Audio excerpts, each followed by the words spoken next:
മലയാളിക്ക് ചക്ക എന്നും പ്രിയപ്പെട്ടതാണ്.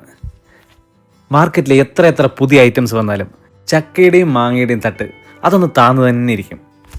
അപ്പം നമ്മുടെ ഇന്നത്തെ റെസിപ്പി എന്ന് പറയുന്നത് ഇലയൊന്നും യൂസ് ചെയ്യാതെയുള്ള ഒരു ചക്കയുടെയാണ്. വേനലവധിയോടൊപ്പം ചക്ക സീസണും വരികയാണല്ലോ. അപ്പോൾ എന്തായാലും കുട്ടികൾക്കൊക്കെ 4 മണിക്ക് ഉണ്ടാക്കാൻ പറ്റുന്ന ഒരു നല്ലൊരു ഐറ്റമാണ് ചക്കയട.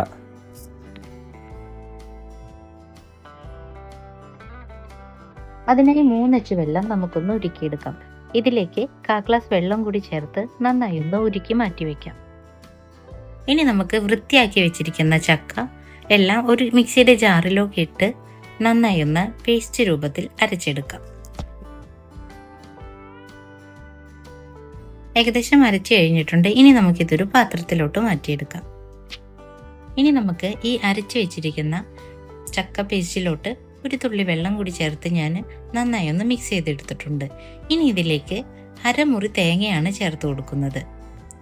ഇനി തേങ്ങ ഇതുപോലെ തന്നെ മുഴുവനായിട്ട് തന്നെ നമുക്ക് ഇതിലോട്ട് ചേർത്ത് കൊടുക്കാം.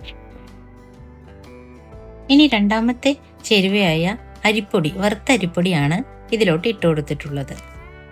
ഒരു 250 ഗ്രാം അരിപ്പൊടിയാണ് ഞാനിവിടെ എടുത്തിട്ടുള്ളത്. കുറച്ചായിട്ട് ഇതിലോട്ട് നമുക്കൊന്ന് മിക്സ് ചെയ്ത് ചേർക്കാവുന്നതാണ്. ഈ അരിപ്പൊടിയിലേക്ക് ഒരു നുള്ളുപ്പ് കൂടി ഞാൻ ചേർത്ത് കൊടുത്തിട്ടുണ്ട്. ഇനി കുറച്ച് ഏലക്ക പൊടിച്ചതും പിന്നെ ഉരുക്കി വെച്ചിരിക്കുന്ന വെല്ലപ്പാവും കൂടി നമുക്ക് ഇതിലോട്ടിട്ട് നന്നായി ഒന്ന് മിക്സ് ചെയ്തെടുക്കാം. വെള്ളം ഉരുക്കിയത് അരിച്ചു വേണം ചേർത്ത് കൊടുക്കാനായിട്ട്.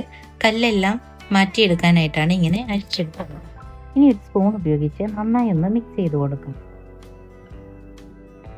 അരിപ്പൊടിക്ക് പകരം നമുക്ക് ഗോതമ്പ് മാവ് വേണേലും ഉപയോഗിക്കാം. പക്ഷേ നമ്മൾക്ക് ഇഷ്ടം അരിപ്പൊടി തന്നെയാണ്. അതുകൊണ്ടാണ് ഞാനിവിടെ അരിപ്പൊടി എടുത്തിട്ടുള്ളത്. ഇനി നമുക്ക് ഇത് ഒരുപാട് ലൂസും അല്ലാതെ എന്നാൽ ഒരുപാട് ടൈറ്റ് അല്ലാതെ വേണം അതൊന്ന് മിക്സ് ചെയ്തെടുക്കാനായിട്ട്. ബാലൻസ് എന്ന കുറച്ച് അരിപ്പൊടി കൂടി ഞാൻ ഇതിലോട്ട് ചേർത്ത് കൊടുത്തിട്ടുണ്ട്. ഇനി നമുക്ക് നന്നായി ഒന്ന് മിക്സ് ചെയ്തെടുക്കാം. ഒരുപാട് ടൈറ്റ് തോന്നുന്നുണ്ടെങ്കിൽ നമുക്കിതിലേക്ക് കുറച്ച് വെള്ളം കൂടി തെളിച്ച് കുറച്ചൊന്ന് ലൂസാക്കി എടുക്കാം. ഞാനിവിടെ കൈ ഉപയോഗിച്ച് നന്നായി ഒന്നുകൂടി മിക്സ് ചെയ്ത് കൊടുത്തിട്ടുണ്ട്. ഏകദേശം ഇതിൻ്റെ പരുവം എന്ന് പറയുന്നത് ഒരുപാട് ലൂസും അല്ല ഒരുപാട് കട്ടിയല്ലാത്ത ഈ ഒരു പരുവാകുമ്പോൾ നമുക്കിതൊന്ന് മാറ്റി വയ്ക്കാം.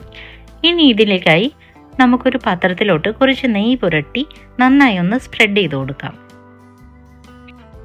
ഇത് സ്റ്റീം ചെയ്യാനായിട്ട് ഇതുപോലൊരു പാത്രം ഉണ്ടെങ്കിൽ അങ്ങനെ ചെയ്യാം. അല്ലെങ്കിൽ നമുക്ക് പ്ലേറ്റ് ഉപയോഗിച്ചും സ്റ്റീം ചെയ്ത് എടുക്കാവുന്നതാണ്.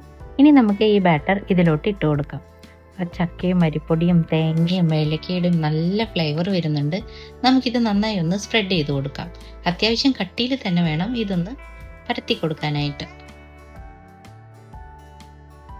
ഇനി നമുക്കിതൊന്ന് സ്റ്റീം ചെയ്യാൻ ഉപയോഗിക്കുന്ന പാത്രത്തിലോട്ട് വെച്ച് ഒരു 1/4 മണിക്കൂർ നമുക്കിതൊന്ന് കുക്ക് ചെയ്തെടുക്കാം. അങ്ങനെ 1/4 മണിക്കൂറിന് ശേഷം നമ്മളുടെ ചക്കയട നന്നായി വെന്ത് വന്നിട്ടുണ്ട്. നമുക്കിത് സൈഡെല്ലാം ഒന്ന് ഇതുപോലെ ആക്കി കൊടുത്ത് കട്ട് ചെയ്ത് മാറ്റാം. ഇതിപ്പോൾ ഏത് ഷേപ്പിൽ വേണമെങ്കിലും നമുക്ക് കട്ട് ചെയ്തെടുക്കാം.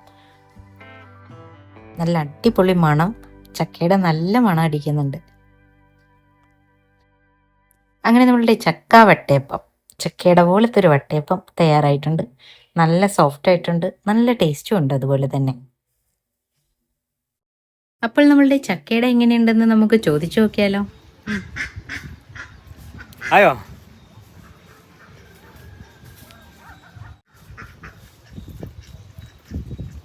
സൂപ്പർ ആയിട്ട് കേട്ടോ.